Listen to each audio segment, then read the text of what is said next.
ఇప్పుడు 2023 ఆ టైంలో ఎవరైతే ఇన్వెస్టర్స్ ఆ రేట్ల మీద ఉన్నారు 80,000 అట్లా, ఇప్పుడు ఈ రోజున వెళ్తున్నాయి ఆ రేట్లకి వెళ్ళవు. సో వాళ్ళకి వేస్ట్ కదా అప్పుడు అంత అమౌంట్ ఇన్వెస్ట్ చేసే వాళ్ళు. సో హైట్ రేట్ల మీద కొనొద్దు.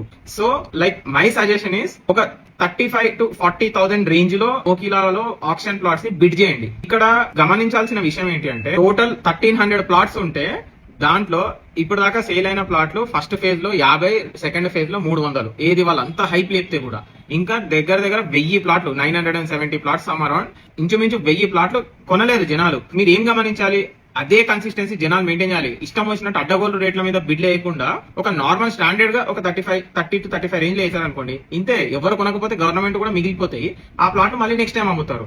సో నేను చెప్పేది ఏంటి అంటే ఎట్లా పడితే అట్లా బిడింగ్ వేయకుండా ఒక నార్మల్ రేట్ లో వేయండి. ఎందుకంటే మీకు ₹1,00,000 పెడితే కోకాపేటలోనే వచ్చేస్తుంది ల్యాండ్, ఫుల్లీ డెవలప్డ్ ఏరియా. ఇంకొక 20-30 వేలు పెడితే నార్సింగ్ అక్కడంతా కూడా.